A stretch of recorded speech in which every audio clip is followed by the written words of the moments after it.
जे कोई आज बदलाव कर रहा है तो की गुरबाणी के नाल उसको आज शांति नहीं प्राप्त हो सकती जरूर होगी, पर उस मनुख की भावना होगी। धन गुरु नानक देव साहब जी महाराज के शब्द के सानू सिक्ख्या दिंदिया है कि बचन गीता कि जिहड़ा भी मनुख जिन्ना चिर अपने आपे दे नाल अपने केंद्र के नाल जुड़िया रहिंदा उन्ना चिर मनुख सुखी रहिंदा है। उस मनुख के जीवन की सुहागण बनी रहिंदी है, उस मनुख के जीवन के विच निर्मलता रहिंदी है, उस मनुख का जीवन दूसरिਆਂ ਨੂੰ अपने वाल खिंचता है। ते जिहड़ा भी मनुख उस मनुख के मार्ग को लंघदा है उसको शांति प्राप्त होती है। पर जिहड़ी चीज अपने मरकज को अपने केंद्र बिंदु तो कुछ जाती है, कुदरती है कि उस चीज के तब्दीली आ जाती है। ते एक विछोड़ा है जिहड़ा दुख रूप बन जाता है। धन गुरु नानक देव साहब जी महाराज जी जो आप गुरबाणी पढ़ते हैं गुरु ग्रंथ साहब जी महाराज के पिछों धन गुरु नानक देव साहब जी महाराज ने 4 प्रकार के बड़े दुखों का वर्णन किया है। सब तो पहला दुख ही विछोड़े में, वो चाहे विछोड़ा सानू किसी का शरीर करके पै जाए, शरीर करके विछोड़ा बन जाए तो भी मनुख दुखी होता है। ते सच जाने प्यारे जब जीवन अंदरों परमात्मा नाल जुड़ जाता है तो फिर भी बहुत इस मनुख को दुखी होना चाहिए। धन गुरु नानक देव साहब जी महाराज जी को इस गल को खोलने वास्ते इस बचन का होर विस्तार किया। चाहे 4 प्रकार के दुख गिने ने गुरबाणी के विच, एक विछोड़े का दुख है, एक मौत का दुख है, एक साडे अंदर मन के अंदर पिछी हुई तृष्णावां का दुख है, भुख का दुख है, चाहे वह शरीर की भुख है चाहे वह मन की भुख है। ते एक शरीर के विच रहिंदे आ कोई रोग लग जाए जिसका कोई दवा दारू के नाल वाहिगुरू जिसका कोई भी दारू के नाल इलाज ना हो सके, वो भी एक बहुत भयानक दुख है।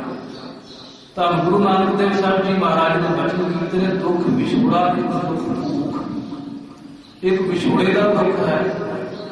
एक भुख का दुख है, एक दुख सख्त वार जन भूख, एक दुख रोग लगे तन धाए वैद न भूले दारू लाए। ये जो 4 प्रकार के दुख ने, ये दुख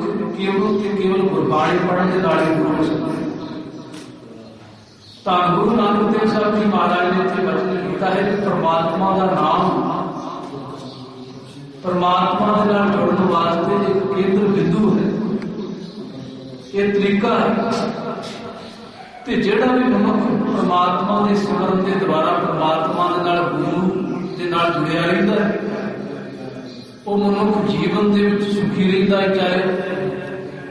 उस मनुख के पाप देखने को माया नहीं, संसार के पदार्थ नहीं, संसार के ऐशो आराम उसके पास नहीं, पर जिन्ना उन्होंने मनुखों को सुख मिलता है अंतरी वो सुख हासिल करते हैं, वो सुख संसार के सुखों की बराबरी नहीं कर सकते। क्योंकि जो संसार के ऐशो आराम के नाल माया के नाल धन दौलत के नाल सुख अंदर का सुख प्राप्त होता हो, फिर धन गुरु अर्जन देव साहब जी महाराज सुखमनी साहब जी की गुरबाणी के बचन ना करते कोई सगल समेट को लाजा नहीं। भगत कबीर जी ने भी गुरबाणी के वचन किया है कि जो सुख प्रभु गोबिंद की सेवा सो सुख राज ना नहीं। जिहड़ा सुख परमात्मा की सेवा के सिमरन के उसके जुड़न के नाल मिलता है, वो सुख चक्रवर्ती बादशाह को भी प्राप्त नहीं हो सकता। तो धन गुरु नानक देव साहब जी महाराज ने तो विछोड़े की गल की, आप ये बचन कर रहे कि जिहड़ा भी मनुख परमात्मा के नाल परमात्मा के सिमरन के नाल गुरबाणी के नाल टुट जाता है ना, उस मनुख की हालत उस कोड़ी वर्गी ਜਾਂ उस मनुख की हालत जिवें कोड़ के रोग के दुख नाल दुखी होंदा है, ਜਾਂ शरीर के भयानक रोग है जिवें मनुख दुखी होंदा है। जिहड़ा मनुख गुरबाणी के नालों सिमरन के नालों जाता है, सच जाणिओ विकारां दे नाल वो मनुख रात दिन उस रोगी के वांग दुखी अंदरों कलपदा है। बाहर देखने को लगता है मनुख सुखी है, पर अंदरों मन करके बहुत दुखी होता है। तो गुरु नानक देव साहब जी महाराज ने जब आप बाणी पढ़ते महाराज के नजदीक उस गुरबाणी के सतगुरां ने इस मनुख के टुटण की व्याख्या की, मनुख टुट के परमात्मा नाल किवें दुखी हो। चाहे धन गुरु नानक देव साहब जी महाराज ने उत्थे एक तलाब की उदाहरण दी, क्योंकि सतगुरां ने उदाहरण के नाल सानूं समझाया कि मनुख को समझ पै जाए ते मनुख परमात्मा नाल जुड़ के परमात्मा के जुड़न के नाल इस सुख प्राप्त होवेगा। प्यारिओ, धन गुरु नानक देव साहब जी महाराज ने भारत के नजदीक की गुरबाणी के विच बचन कीता कि एक जिहड़ा तलाब है, तलाब दे विच निर्मल जल के विचों कमल जिहड़े पैदा होए ते कमल जो पूरे खड़ा दे विच आए, सोहणे सोहणे फुल खिड़े ते उन्हां दे खड़ा दे विच आउण दे नाल जिहड़े भौरे सन वो दूरों दूरों चल करके उस कमल दे पंखड़ियां दे विचों रस नूं चूसण दे वास्ते दूरों चल के आए। अज तालाब के पास निर्मलताई उसके कमल खड़े हुए हैं, खिड़े हुए कमलों की सुगंधी ने दूरों भौरिया अपने वाल आकर्षित कर लिया, खिंच लिया। जिहड़े राही उस सरोवर की उस तालाब की सुहापण ने निर्मलताई ने उसकी सुगंधी ने उसके सोहणेपन ने चलते हुए राहियां भी उसको देखने वास्ते मजबूर कर अपने वाल खिंच पाई ते चलते हुए राहियां के मन के विच आई, चलो इस तलाब की निर्मलताई का, इस दे फुलों की सुगंधी का, इस दे सोहणेपन का कुछ समा इत्थे टिक के आनंद माणिया ते अज भी आप देखते हो कई थावां ते ऐसियां झीलां हुंदियां जिन्हां झीलां दी सुहापण नूं देखण वास्ते उसकी निर्मलताई उसके सोहणेपन नूं देखण वास्ते आप जी जाते हैं।